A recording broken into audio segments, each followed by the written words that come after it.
Usai persidangan digelar, pemandangan ganjil justru tersaji di depan mata kamera.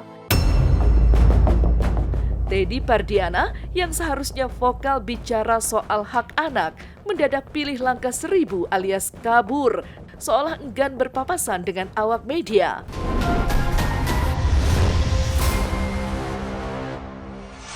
Buat Teddy, ya saya semoga sehat dan semoga bisa cari kerjaan. Itu yang paling penting sih, mental yang jaga udah itu.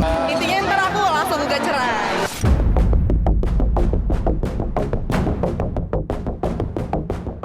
Kalau aku nggak bisa ngejawab sih ini kalau Dede Bintang dijadikan alat atau jadikan tameng ya. Dede Bintang dijadikan alat atau jadikan tameng ya.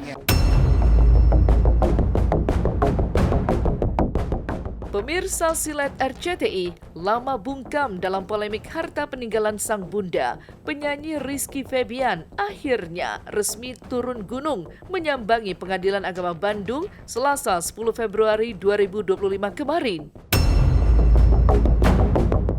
Putra sulung Sule itu hadir memenuhi agenda mediasi terkait gugatan penetapan hak ahli waris untuk adik tirinya Bintang yang diajukan oleh Teddy Pardiana. Dan momen haru pun tercipta saat Rizky Febian bertemu Dedek Bintang kembali setelah sekian lama tak bertemu.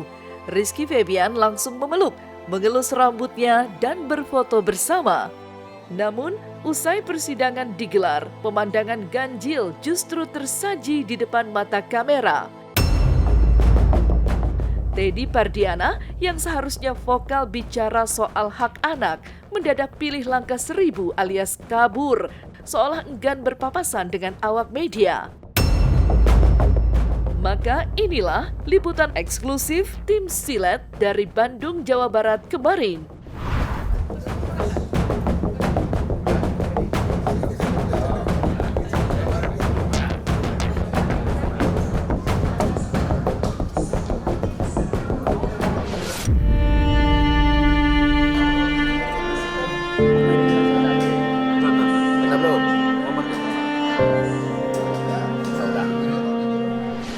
Alhamdulillah berjalan dengan lancar. Intinya kan memastikan apa yang terjadi. Setelah ditanyakan kan ternyata memang ingin ada penetapan untuk Dede Bintang. Ya kalau dari aku pribadi mewakili adik-adik juga memang nggak bisa dipungkiri karena kita juga satu ibu. Ya itu memang sudah jadi hak Dede Bintang. Cuman semuanya dikembalikan lagi ke persidangan nanti. Hasilnya seperti apa. Jadi yang kami simak tadi setelah pembicaraan mereka berdua disaksikan oleh mediator bahwa ada sedikit mencair gitu ya. Kenapa? Karena dari Aiki juga itu pengakuannya bahwa dia nerima bahwa Bintang itu sebagai ahli waris dari almarhum. Setelah sidang selesai, Rizky Febian akhirnya mengungkapkan kekecewaan dan rasa sedihnya karena harta peninggalan sang mama kembali menjadi perdebatan panjang. Iki menegaskan bahwa selama ini ia bukan diam saja atau tidak peduli, namun ia merasa segala sesuatunya harus dilakukan secara transparan. Ia pun mempertanyakan kejelasan aset-aset milik almarhumah mamanya sebelum bicara soal pembagian warisan. Baginya, pihak keluarga harus tahu lebih dulu secara rinci apa saja aset yang ada. Dan ia menekankan bahwa harta tersebut tidak bisa langsung dibagi begitu saja tanpa proses yang jelas. Kita tuh bukan tidak ingin mempermasalahkan atau mungkin terkesan anteng-anteng aja, enggak. Tapi kita juga kan patut mempertanyakan kalau memang mau berbagi warisan dan yang lainnya tuh kita juga harus tahu aset-asetnya tuh mana saja, mana yang punya saya, mana yang memang udah dijadikan hak waris kepada adik-adik saya. Itu kan penting ya, bukan semata-mata datang terus pengen dibagi semuanya, itu juga kan nggak baik. Pengen dibagi semuanya itu juga kan nggak baik.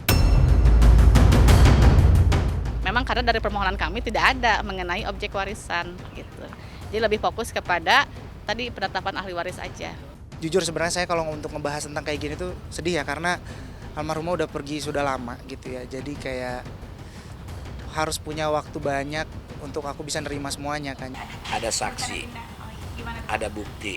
Kalau saya pribadi, karena kan yang mau melaporkan Iki nanti. Kalau saya pribadi, kalau ini dibiarkan, nanti bakal ada korban lagi. Rizky Febian juga mengaku selama ini pihak Teddy susah untuk dihubungi dan selalu menghilang begitu persidangan selesai, sehingga mereka hanya bisa bertemu dan berbicara di ruang sidang saja. Padahal, Iki mengklaim memiliki itikat baik untuk menyelesaikan masalah secara kekeluargaan tanpa harus terus melalui proses hukum. Dalam kesempatan yang sama, Iki juga memberikan sindiran menohok kepada Teddy terkait pentingnya tanggung jawab sebagai seorang ayah dan menyuruh Teddy untuk mencari pekerjaan. Padahal dari awal juga saya sudah ada punya itikat baik. Kalau misalkan memang dia punya itikat baik, tetap mungkin menganggap saya siapanya dari ibu saya dulu. Seharusnya ada itikat baik dan ternyata nggak ada, ya udah saya akhirnya ikutin apa yang sudah terjadi sekarang. Sebetulnya kalau ACAC itu sudah ada pernyataan di media juga kan, saudara Teddy pernah mengatakan bahwa itu akan diserahkan ke Iki termasuk yang kosan. Uang Iki yang lebih kurang 5 miliar itu salah satunya dibelikan rumah kosan yang Borjong Soang. Nah itu yang masih ditanyakan Iki, kenapa itu nggak diserahkan? Buat Teddy, ya saya semoga sehat dan semoga bisa cari kerjaan, cari kerjaan sama ya itulah. Udahlah itu aja lah kalau dari saya. Semoga bisa cari nafkah, amin. Ya saya sendiri sih nggak mau banyak pikiran ya. Kalau emang kakak-kakaknya sayang, ya silahkan tunjukkan gitu. Jangan sampai harus saya menggugat atau sampai saya harus ngajuin ke pengadilan buat hak si Dede gitu. Meski penuh kekecewaan, Rizky Febian memastikan bahwa pihaknya telah mencapai kesepakatan agar sidang tetap berlanjut guna menetapkan hak ahli waris bagi Bintang. Iki juga menegaskan komitmennya untuk menjalankan kewajiban dalam mengurus dan menjamin masa depan adik tirinya itu hingga dewasa. Lantas, seperti apa tanggapan Rizky Febian terhadap tudingan netizen kepada Teddy yang seolah menggunakan Bintang dengan maksud tertentu? Kemarin waktu dulu diurus sama Pak Ecet dan yang lainnya diambil karena pengen mengusut sesuatu hal waktu itu. Terus sekarang nggak diambil dari Pak Haji dan Bu Hajinya dan ternyata mencuatlah berita ini. Mungkin ini secara tidak langsung dia mengeksploitasi anaknya untuk dijadikan senjata, untuk dijadikan tameng. Bahkan ngapain ke pengadilan bawa-bawa anak,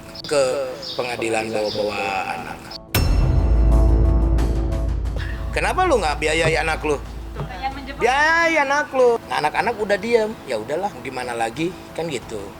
Tapi sekarang kenapa mengungkit lagi? Ya terpaksa ditanyain lagi.